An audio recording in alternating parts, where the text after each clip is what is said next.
Bismillahirrahmanirrahim. Selamat sore Bapak dan rekan-rekan semua. Kami dari kelompok 6 hari ini akan mempresentasikan rancangan proyek sistem informasi kami yang berjudul Business Intelligence System atau bisa disingkat dengan BIS.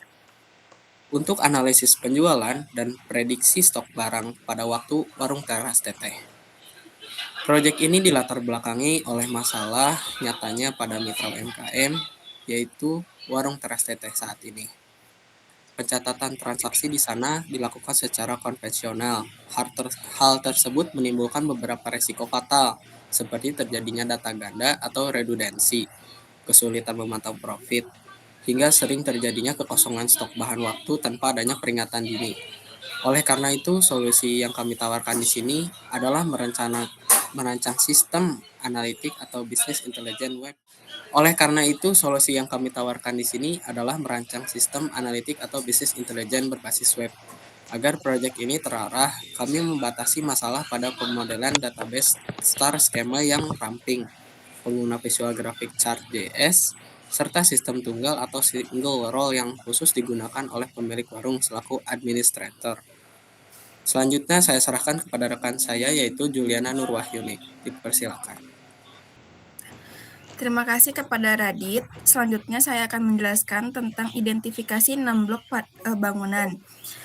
Untuk memastikan sistem ini memiliki arsitektur yang kuat dan memenuhi standar ilmiah, kami membedah anatomi sistem ini menggunakan teori 6 blok bangunan sistem informasi.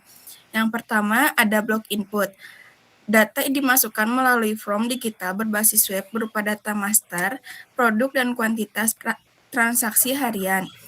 Form ini dibekali skrip validasi untuk menolak input angka minus demi menghindari human error. Nah, yang kedua ada blok model. Blok model sistemnya menjalankan proses ETL atau extract, transform, load untuk menyaring data mentah ke data warehouse, sekaligus menanamkan logika otomatisasi jika stok berada di bawah batas minimum, status stok kritis akan langsung dipicu. Yang ketiga ada blok basis data. Kami menggunakan MySQL dengan arsitektur star skema yang terdiri dari 1 tabel fakta dan 2 tabel dimensi.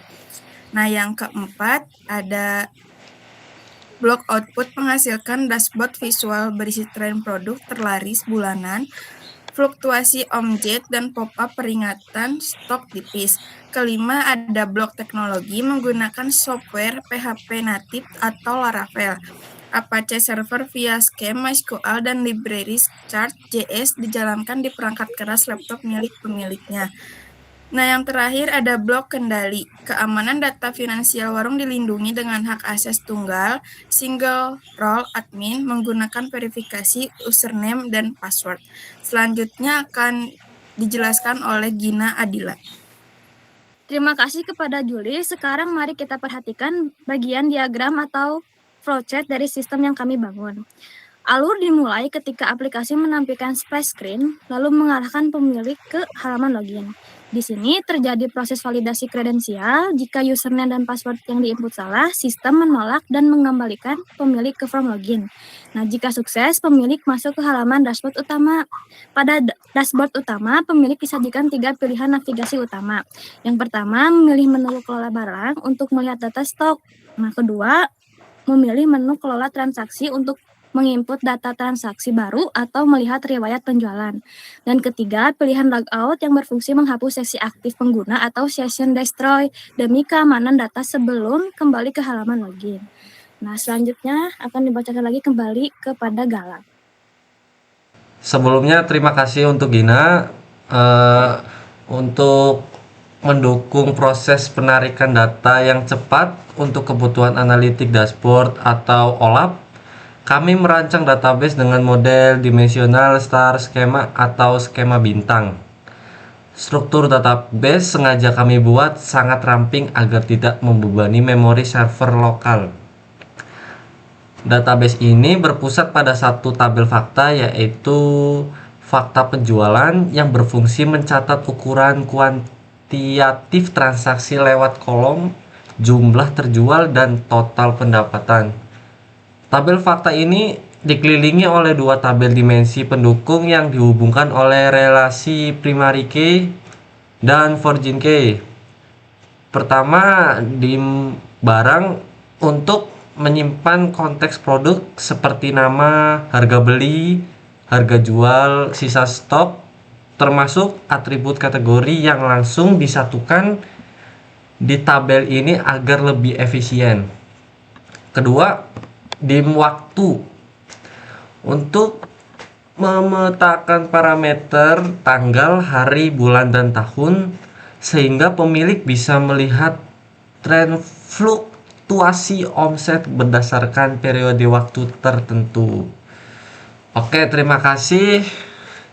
Selanjutnya akan disampaikan oleh Magali. Oke, terima kasih Galang. Berikutnya adalah perancangan antarmuka atau user interface. Pertama, ada halaman login.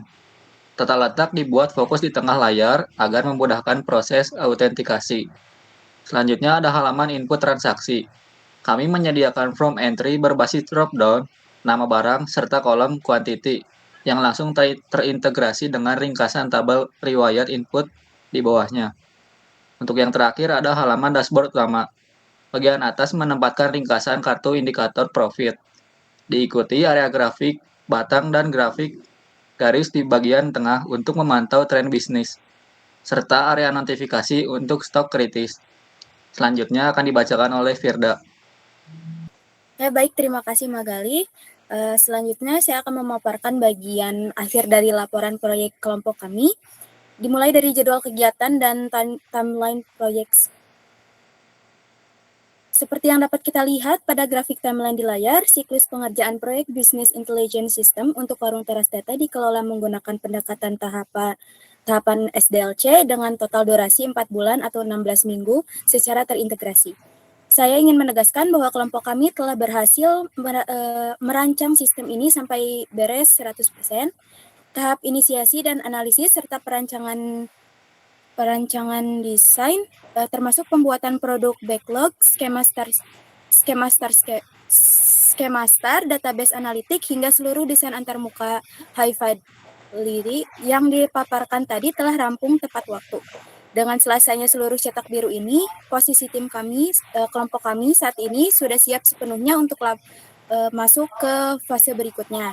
Tapi sebelum itu, kita kaji dari estimasi biaya sistem informasi terlebih dahulu.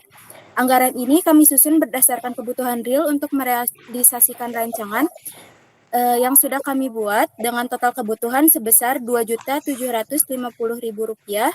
Anggaran ini dialokasikan secara logis ke dalam 3 pos utama. Yang pertama, biaya pengembangan sebesar Rp1.350.000 untuk dokumen sistem, riset internet, simulasi domain hosting, dan alat pendukung.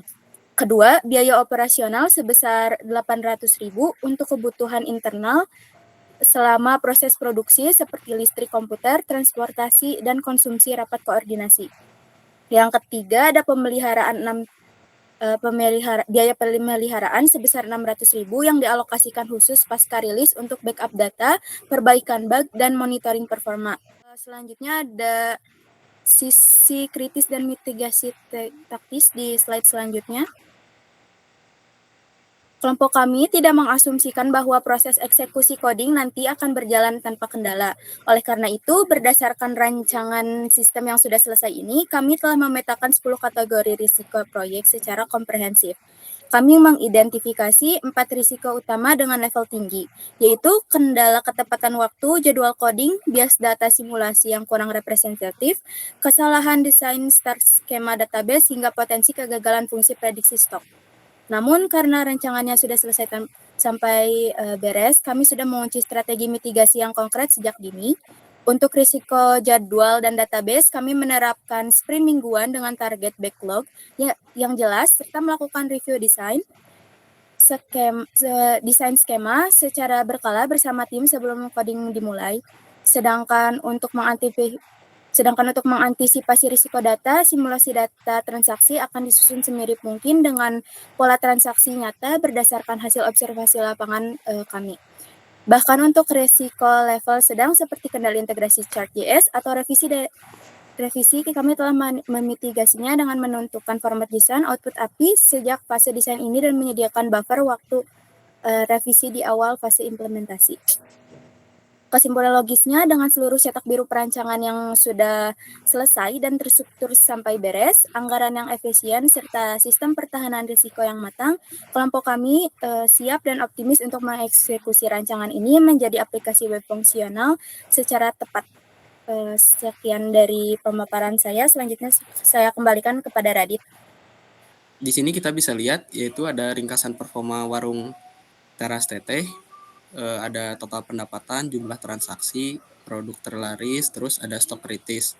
Terus di sini ada produk terlaris. Di sini yaitu ada stok saat ini, rata-rata terjual hari ini, dan prediksi habisnya itu timeline. Dan di sini ada yang menipis dan aman. Jika stok menipis, kita bisa menambahkan stoknya agar tidak menipis. Ya, terus di sini jika ada pembeli yang ingin membeli barang, beli apa ya? Indomie. Tambah nota, lalu gorengan, lalu es teh manis. Di sini kita bisa menyimpan transaksi. Lalu setelah transaksi berhasil, data tersebut akan masuk ke database. Sekian, terima kasih. Sekian kami dari kelompok 6. Terima kasih kepada rekan-rekan dan kepada Bapak telah mendengarkan. Wassalamualaikum warahmatullahi wabarakatuh.